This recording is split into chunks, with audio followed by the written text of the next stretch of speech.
Hey guys, welcome back for another video. The first video of the off season of the 2024 year since I've been gone 3 years ago. We're going to talk about how to turn properly. Let's start the off season right with the most important movement of the golf swing, which is how you turn. So a lot of people, when I see them for the first time, they talk about how they're trying to turn.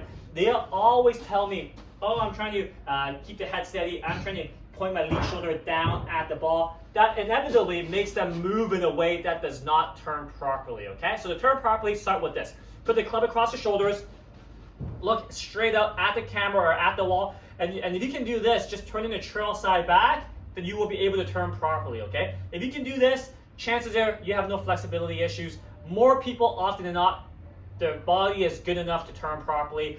A lot of people think they're not flexible enough. That is not the truth for most people, okay? More people often than not just have a poor concept. So if you can do this, club across your shoulders, turn the trail side back fully. You can see the upper body turns back as well. Then you can bend over in the setup, look at the ball, and turn your trail side back. You can see my trail hip turns back, trail leg straightens and loses flex, and the upper body turns with, okay? And you can see when we do this, you can see the back of my back of the trail shoulder. That is good enough turn for most people.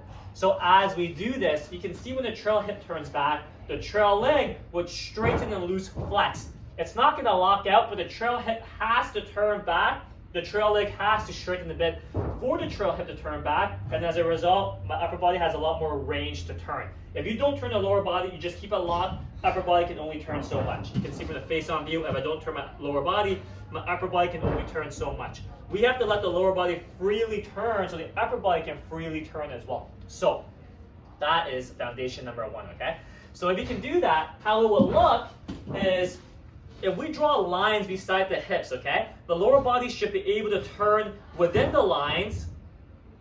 It should not sway or anything. Lower body turns centered. Upper body and head can freely move away from the target as we turn level, okay? You can see when we turn level, we're turning level to our inclination. Because when we stand straight, we're literally flat to the ground. When we bend over, we're turning flat to our inclination. We're bent over already. You don't have to add tilt to it. Adding tilt makes you turn poorly. Adding tilt, more often than not, will make the upper body lean towards the target and push the lower body away from the target. We don't want this. A lot of you guys may look like this from the face-on view. We don't want that. We want you to turn level to the inclination and just let the trail side turns back. Upper body can turn with, okay?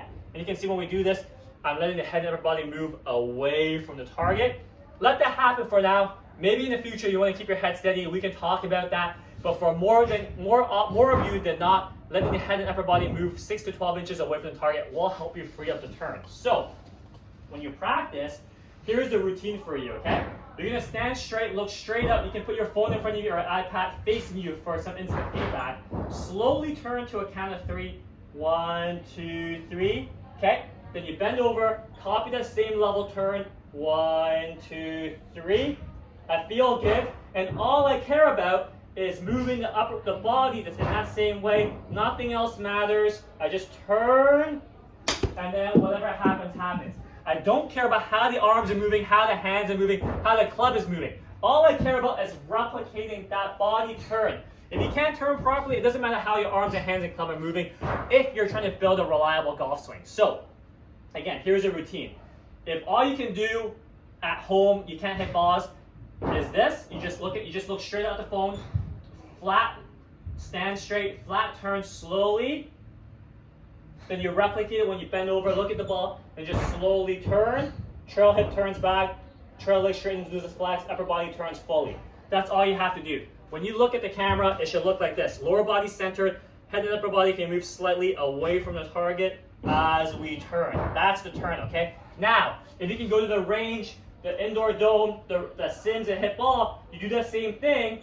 One straight up turn, then bend over in the setup, look at the ball, same turn. All I care about is the body movement.